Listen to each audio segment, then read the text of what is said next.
कहानी की शुरुआत में एक लड़की को देखा जाता है, अपने पति रॉय के साथ रहती है। रॉय की आर्थिक स्थिति बिल्कुल भी अच्छी नहीं है, इसलिए वो हमेशा परेशान रहता है। कई बार वो मरियम को चिल्लाता भी है। वहीं दूसरी तरफ हम पेंटर को दिखाया जाता है, जिसका नाम योद्धा होता है। वो पेंटिंग बनाना तो जानता है, लेकिन पेंटिंग बनाने के लिए उसे कोई मोटिवेशन नहीं मिलता है। उसे कुछ समझ नहीं आता है कि वो किसकी पेंटिंग बनाए। तभी वो अपने खिड़की से बाहर मरियम को देखता है। वो मरियम का पीछा करना शुरू कर देता है। वहीं दूसरी तरफ मरियम के पति रॉय को दिखाया जाता है, जो एक गैंगस्टर के पास जाता है, जिसका नाम ओजी होता है। ओजी लोगों को पैसे देने का काम करता है, पर जो उसे पैसे टाइम पर नहीं लौटाते हैं, या तो उसे मार देता है या फिर उसके दुगने पैसे वसूल करता है।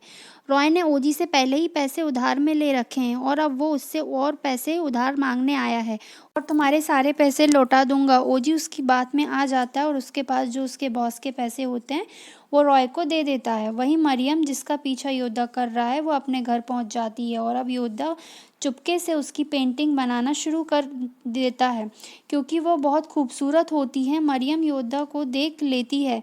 वह चुपके से पीछे से उसके पास जाती है और योद्धा से कहती है कि तुम मेरी परमिशन के बिना मेरी पेंटिंग बना रहे हो। उसका सच जानने के बाद उसे माफ़ कर देती है और कहती है कि तुम मेरी और मेरे हस्बैंड की पेंटिंग बना सकते हो। योद्धा पेंटिंग बनाने के लिए राज़ी हो जाता है और वह पूछता है कि पेंटिंग कब बनानी है। मरियम कहती है कि इसके लिए मुझे अपने पति से पूछना होगा। पति घर आता है तो मरियम अपने पति से बोलती है कि क्यों ना हम अपनी पेंटिंग बनवाएं। रॉय कहता है कि पैसों की बहुत कमी है, इस वक्त हम और खर्चे बर्दाश्त नहीं कर सकते। कहता है कि पेंटर फ्री में पेंटिंग बनाएगा, तो वह मान जाता है। अगले दिन मरियम योद्धा के घर जाती है। वहाँ मरियम अपने पिता की तस्वीर उसे बताती है। मेरे पिता बहुत अच्छे इंसान थे, उन्हें मुझे सेल्फ डिफेंस भी सिखाया है। उसके बाद मरियम कई दिनों तक योद्धा के घर जाती है ताकि वह उसकी एक बहुत अच्छी पेंटिंग बना सके।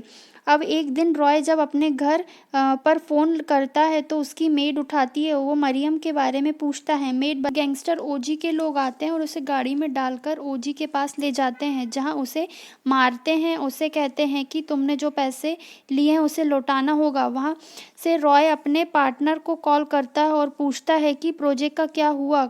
वह कहता है कि पुलिस का छापा पड़ गया है, हमारा पूरा प्रोजेक्ट फेल हो चुका है। गैंगस्टर ओजी उसका एक्सप्रेशन देखकर समझ जाता है कि अब वो उसे पैसे लौटा नहीं सकता, इसलिए वह उसकी उंगली काटने वाला ही होता है। तभी रॉय कहता है कि अपने घर बेच तुम्हारा पैसा लौटा दूंगा, जिस पर गैंगस्टर मान जाता है और उसने एक और मौका देता है। सबसे बड़ी मुसीबत यह थी कि वह घर उसके नाम नहीं था, बल्कि मरियम के नाम था। मरियम के पिता ने उसकी मरियम को गिफ्ट में दिया, पर किसी ने उसकी कैट को मार दिया है, जो देखकर वह जोर जोर से चिल्लाना शुरू कर देती है। उसकी आवाज़ सुनकर योद्धा घर के अंदर आता है और उसे शांत कराने की कोशिश करता है। वहीं मेड उन दोनों को साथ में देख लेती है। अब कुछ देर बाद मरियम शांत हो जाती है तो योद्धा से वह जाने को कहती है, क्योंकि रॉय का घर आने का वक्त हो चुका है। रॉय जब घर आ जाता है तो उसे पता चलता है कि उसकी कैट को किसी ने मार दिया है, तो मरियम से कहता है कि हम इस घर को बेच देते हैं। मरियम साफ साफ मना कर देती है और कहती है कि मैं ये घर नहीं बेचूंगी, यह मेरे पिता की आखिरी निशानी है, इस घर को नहीं बेचूंगी। यह सुन कर रॉय परेशान हो जाता है, क्योंकि बिल्ली को उसी ने मारा था, यह उसी की प्लान था उससे कैट को मारने के बाद। और कहता है कि तुम तो उस पेंटर के पीछे पागल हो, मेरी तुम्हें कोई परवाह नहीं। यह कहकर वो अपनी गाड़ी निकाल कर चला जाता है, जिसके बाद गैंगस्टर ओजी को कॉल करता है और वो दोनों उससे मिलकर मरियम को मारने का प्लान बनाते हैं। क्योंकि इसलिए ओजी आदमी अपने प्लान के अंजाम देने के लिए मरियम और योद्धा के घर को पहुंचाता है और उन्हें उठा लेते हैं। उसी रात रॉय अपने घर पर होता है। उसे मरियम के साथ बिताए हुए पल याद आते हैं, जिसके बाद अपनी गलती का एहसास होता है। ओजी को कॉल करता है और कहता है कि तुम मरियम के साथ कुछ नहीं करोगे, लेकिन अब वो बहुत देर हो चुकी थी। वो मरियम को अपने आदमियों को दे देता है। उसके बाद उसके आदमी मरियम की इज्जत लूटने की कोशिश करने लगते हैं, लेकिन मरियम के पिता ने उसे सेल्फ डिफेंस करना सिखाया था और उसे योद्धा भी किसी तरह से वहां से अपने आप को छुड़ाने और भागने की कोशिश करता है, लेकिन ओजी के आदमी उसे पकड़कर उसे बहुत बुरी तरह से घायल कर देते हैं। गैंगस्टर ओजी की गाड़ी होती है जो उसे एक बार फिर से पकड़ लेता है। ओजी के लोग यहाँ तक पहुँच जाते हैं जो मरियम को मार देते हैं और उसे ब्रिज से नीचे फेंक देते हैं। योद्धा ये सब कुछ देख लेता है। वो पुलिस को सब कुछ बताता है, लेकिन वो धीरे धीरे वो खुद ही इस केस में फंसने लगता है।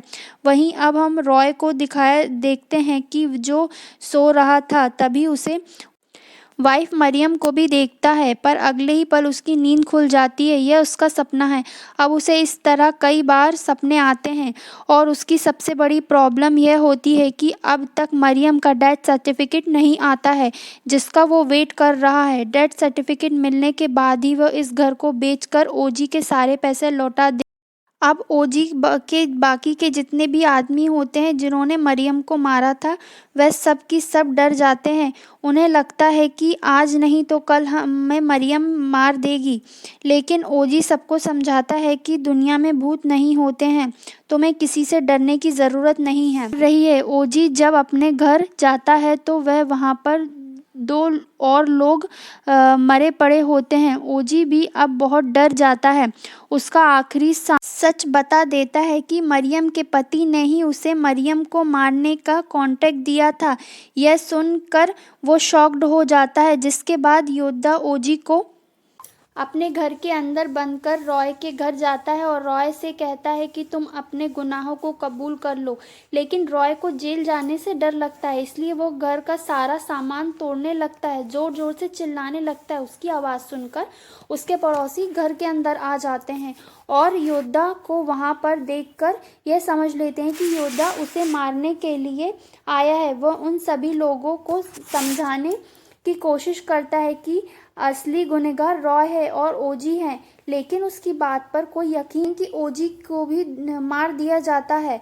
सबको लगता है कि ओजी को योद्धा ने ही मारा है। रॉय को दिखाया जाता है अपने कमरे में मरियम की आत्मा दिखाई देती है, जिससे कारण वह डर जाता है। पुलिस को जाकर सब कुछ सच बताता है। पुलिस वाले उसके घर पर आते और जब ऊपर जाते हैं तो नीचे ओजी के बॉस के लोग आ जाते हैं और जो रॉय को गन पॉइंट पर अपने साथ ले जाते हैं। ओजी वो मंत्रों का उच्चारण करता है। मरियम की आत्मा वहां पर आ जाती है। उसके ऊपर मंत्रों का कोई भी असर नहीं होता। यह देखकर तांत्रिक बहुत डर जाता है और वहां से भाग जाता है। मरियम के पास ओजी का एक आदमी खड़ा हुआ होता है। उसे भी मरियम मार देती है। रॉय को भी बहुत ज़्यादा डर लगता है। मरियम उसके मारने वाली होती है, तभी वह मरियम से माफ़ी मांगता है। तभी योद्धा वहीं जब पहुंच जाता है, मरियम को रोकता है और वह कहता है कि वो जानता है कि तुम आत्मा नहीं बल्कि जिंदा इंसान हो। तुमने अब तक जितने भी लोगों को मारा है उन सबको मारने का तुम्हें प्लान बनाया था। तुम्हारे पिता ने तुम्हें सेल्फ डिफेंस सिखाया था, इसलिए तुम इन लोगों को आसानी इन सब से बदला ले रही है। रॉय मरियम को सब कुछ सच सच बता देता है और उससे माफ़ी मांगता है और कहता है कि अब भी तुम्हें बहुत प्यार करता हूँ।